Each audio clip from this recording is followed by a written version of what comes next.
है असली भारत, हम भी भारत।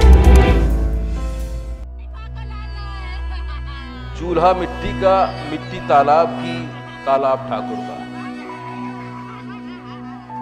भूख रोटी की, रोटी बाजरे की, बाजरा खेत का, खेत ठाकुर का।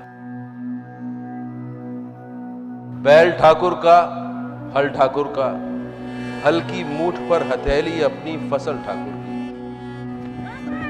कुआं ठाकुर का, पानी ठाकुर का, खेत खलिहान ठाकुर का, गली मोहल्ले ठाकुर के, फिर अपना क्या, गांव, शहर, देश।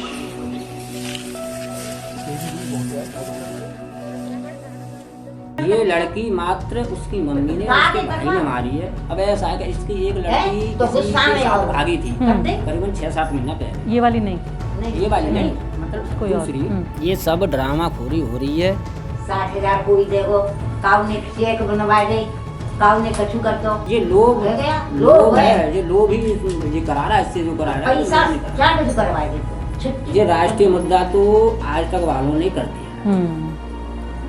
क्योंकि उन्हीं के घर जाके उन्हीं की पूछ के लाइव चला दी। बलात्कार की पीड़िता और बलात्कार के आरोपी के घरों को अलग करती ये छोटी सी गली। सामने से देखने पर भले ही ये फर्क बहुत छोटा लगता हो, लेकिन दोनों परिवारों के सामाजिक कद और हैसियत में जमीन आसमान का फासला है।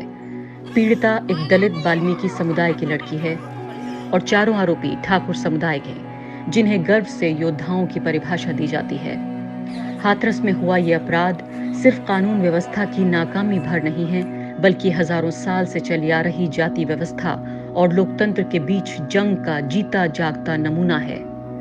कड़वी बहुत है, लेकिन सच्चाई तो यह है कि इस जंग को जीतने का ढोंग करने वाले तथाकथित आधुनिक, प्रगतिशील और सभ्य भारतीय समाज ने अभी इस जंग को लड़ना भी शुरू नहीं किया है। लेकिन आप छुआछूत के खिलाफ हैं? कैसे? आप विरोध करते हैं छुआछूत का? बिल्कुल विरोध। अरे जब विरोध क्यों करेंगे जब हमारे यहाँ आते नहीं है क्या? आते हैं। हाँ, जो दावत वगैरह होती हैं, शादी संबंध होते हैं, तो वो आते जरूर हैं। मतलब थोड़ा वो हटके खाते हैं, वैसा हटके खाते हैं, इतना फ़र्क है बस। नहीं, सब निमंत्रण जाता है, बाकायदा खाते हैं, पीते हैं, सब काम होते हैं। हमसे बढ़िया वो है, ये समझ लो कि 5 बीघा तो बचत मिलेगी और खुद का खेत है। और जो यहाँ पर जो घर बना हुआ है ना उसका, ये सब ग्राम समाज की है। हमने किसी भी उससे हस्तक्षेप भी नहीं किया है कि तुमने क्यों मकान बना लिया इसमें, क्यों तुम घूरे डाल लियो, क्या है क्या नहीं है। हमारे ऐसे ही मन भ्रम होता तो हम डीएम के यहाँ वो करते, वहाँ करते, यहाँ करते, खाली करवाने की कोशिश भी करते। अच्छा, वाल्मीकि समाज के लोग जो डरे हुए हैं फिलहाल, उनसे आप कुछ कहना चाहते हैं? उनको डरना बिल्कुल चाहिए नहीं, वो खामखा अपने मन में फतूर कर रहे हैं। अच्छा, वाल्मीकि समाज डरे हुए हैं, उनको ये पूछो कि कभी भी कोई भी हाई कास्ट का या बीसी का कोई भी धमकी देने आया हो उनके घर जाने से डर रहे हैं। और भी कोई लोग उनके घर जाने से डर रहे हैं कि ऐसा ना हो कि हम वहाँ जाएँ और हमारा भी कोई न कोई वो पड़ जाए बवाल। तो ये खामखा क्यों डर रहे हैं? ये डर नहीं रहे हैं, ये बहाने बना रहे हैं। ऐसा लगता है आपको? ऐसा लगता है।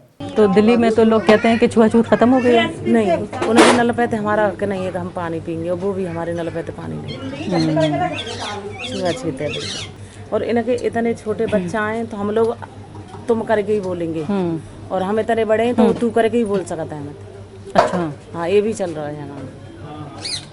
चूँकि ये ठाकुर लोग हैं इसीलिए उनकी जात बड़ी है, तो तुम करके ही बोलेंगे। और हमारे चाहे कितने भी बड़े हैं तो वो नाम लेके भी बोल सकता है, और तू भी बोल सकता है, तो भी हमें कछु ना कह सकता है, चूँकि भाई बड़े आदमी हैं। 2019 के सरकारी आंकड़ों के मुताबिक हर रोज 10 दलित लड़कियों का बलात्कार होता है और उत्तर प्रदेश का स्थान इस हिंसा में सबसे ऊपर है।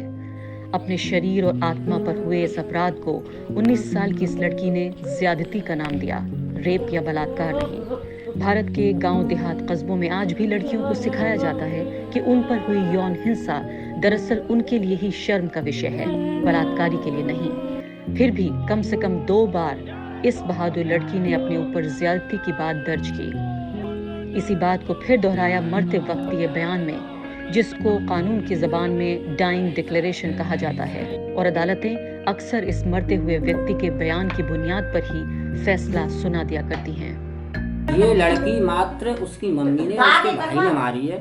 सभी तो कहते हैं 100%, हम कह रहे हैं 102%। लेकिन क्यों मारेंगे, क्यों? अब ऐसा है कि इसकी एक लड़की तो किसी गुस्सा के में साथ हो। भागी थी करीबन 6-7 महीना पहले। ये वाली नहीं, ये वाली नहीं, मतलब कोई और। दूसरी उससे बड़ी, हाँ बड़ी होगी, जब शादी हुई है तो बड़ी है। तो वो भागी थी, उसने भी फैसला कर दिया 1 लाख रुपया या 50,000 का या 10,000। किसी और जाति के किसी और लड़के? जाति के अच्छा साथ में। अच्छा, ठाकुरी थे वो भी? नहीं, ये हमें जानकारी नहीं पता है। नहीं है। तो वो उसके साथ भागी थी, तो उससे वहाँ से गया, तो वहाँ से फैसला में कुछ न कुछ तो मिला होगा, ऐसी बात नहीं है।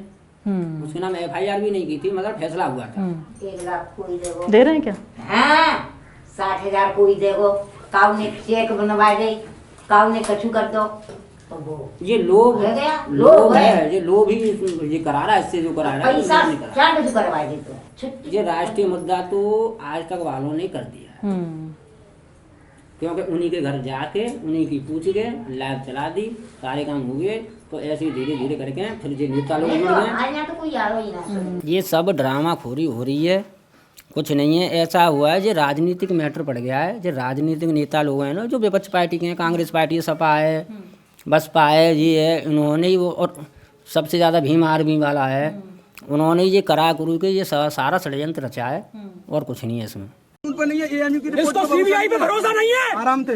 इसको SIT पे भरोसा नहीं है, इस पे कानून पे भरोसा नहीं है। एक बार मुलाकात कर, हम तुझे भरोसा दिलाएंगे।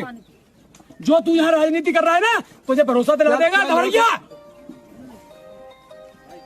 ठाकुर घर में पैदा होना, एक बार भरोसा दिला बेटा हमारा। तेरे मुलाकात करने तेरे भाई आए बड़े, आजा।